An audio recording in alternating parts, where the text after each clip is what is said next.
સુરતમાં નફટાઈ અને બેદરકારીનું એક વધુ જીવલેણ ઉદાહરણ સામે આવ્યું છે. શુક્રવારે રાત્રે સુરતના ભેસ્તાન વિસ્તારથી ઊન તરફ દર્દીને લઈ જઈ રહેલી 108 એમ્બ્યુલન્સને બીઆરટીએસ રૂટ પર દોડતી એક કાર ચાલકે રસ્તો આપ્યો નહીં. છતાં એમ્બ્યુલન્સ સતત સાયરન વગાડતી રહી હતી. ઘટના સંબંધિત વિડીયો સામે આવતા લોકોએ ભારે રોષ વ્યક્ત કર્યો છે અને આવા વાહન ચાલકો સામે કડક કાર્યવાહી કરવાની માંગ કરી છે. વિડીયોમાં સ્પષ્ટ રીતે જોવા મળે છે કે એમ્બ્યુલન્સ સતત હોર્ન અને સાયરન વગાડી રહી છે, છતાં કાર ચાલકે તેને રસ્તો આપ્યો નહીં.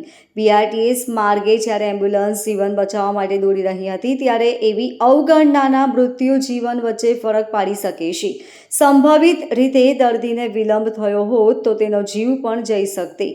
દર્દીને સમયસર સારવાર મળી, પરંતુ આમ છતાં શહેર પોલીસ અને ટ્રાફિક વિભાગે વિડીયોના આધારે તપાસ શરૂ કરી દીધી છે અને કાર ચાલકની ઓળખ કરવાની પ્રક્રિયા ચાલી રહી છે. આ ઘટનાને લઈને સ્થાનિક લોકો તેમજ સોશિયલ મીડિયા પર લોકોએ પોતાની અસંતુષ્ટિ વ્યક્ત કરી છે. લોકોને પ્રશ્ન છે કે જ્યારે રાજ્ય સરકાર અને તંત્ર 108 જેવી ઇમરજન્સી સેવાઓ માટે નીતિ અને વ્યવસ્થા ઘડી રહી છે, ત્યારે સામાન્ય નાગરિકો આવી બેદરકારી કેવી રીતે દાખવી શકે? ટ્રાફિક નિયમો મુજબ એમ્બ્યુલન્સ, ફાયર બ્રિગેડ અને પોલીસ વાહનોને અવરોધ વિના પસાર થવા દેવું ફરજિયાત છે. આવી અવગણનાને ઇમરજન્સી સર્વિસ અવરોધ તરીકે ગણવામાં આવે છે અને તેની સામે કાયદેસર પગલાં લેવાય છે. Bureau report, LK star news, Surat.